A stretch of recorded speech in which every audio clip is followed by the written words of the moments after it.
one thing I can say about year 36 is that a girl learned how motherfucking strong she was. Like, I already know I'm strong. I know I'm strong. I know how to navigate through challenges, complications, situations, people. Like, I know how to navigate through it. But last year, baby, if there is a cape to have been walked around in, baby, I was walking in it. I hear people talking about being like Superwoman or something like that. That was definitely me last year. Cause baby, I just refused to give in. I know when I first moved down here, I was on some, I'm gonna start a OnlyFans. I'm gonna I'm kind of for the streets, but I was like, I'm gonna be really in the streets. You know what I'm saying? Like, I was like, I'm gonna be in the streets getting this money. But just something about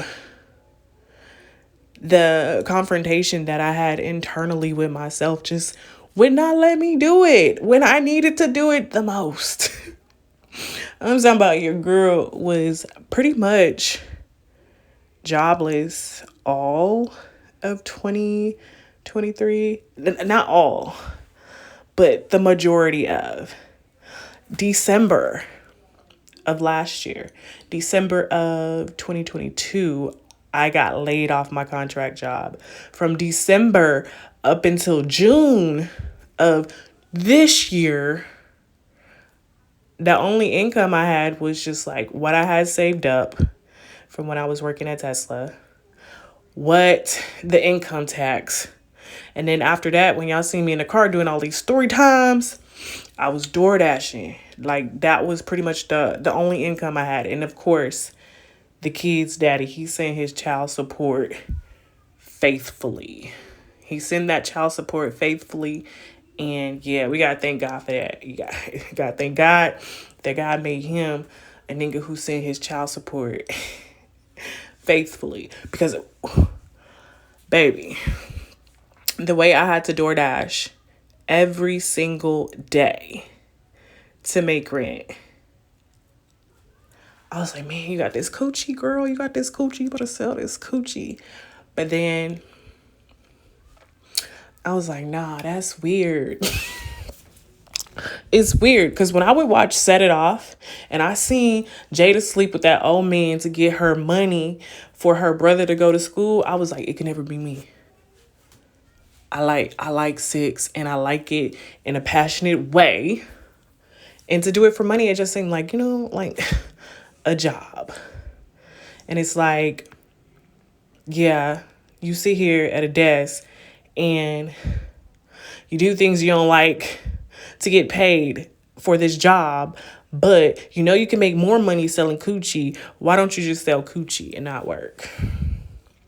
And just everything within me just did not want me to sell coochie. Like, that just, like, the thought of doing it, like, hurt my spirit. Now, I'm not saying that anybody else who sells coochie is better than or less than I am. I'm just saying, like, as for me, my path and my journey, I was just like, no, we're not selling coochie, at least not yet. That was the conversation with myself that I had internally all of year 36 for me, because financially it got really tight and I just was like, it's an option. But my spirit was like, girl, you better sit down somewhere, you better figure out something else. So I never did that. So I ended up just door dashing.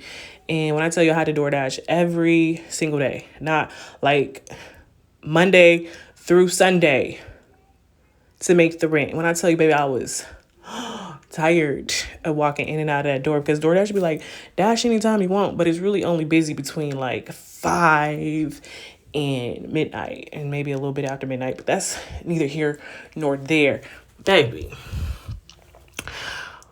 when I tell you, I just had moments to where I just felt like giving up, and I was just like, I remember when I first lost my job, I was excited. I was excited, like, yes, I hear people talk about when they lose their job, when they're going through something big, God about to bless them. I said, God about to bless me. He about to make this YouTube channel pop off. I said, yes, I was excited. And months kept going by. YouTube still ain't popped off. And I'm like, oh my God, I gotta go DoorDash again. I gotta go DoorDash again. But my rent was getting paid. My bills were still getting paid. I was looking at my Snap memories.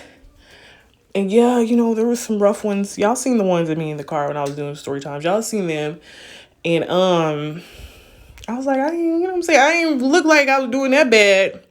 And the crazy part about it is I ain't even tell nobody. I ain't tell nobody I had lost my job. Everybody looking at me thinking I'm just doing so well. And they don't know that behind the scenes, your girl felt like she was 2 seconds away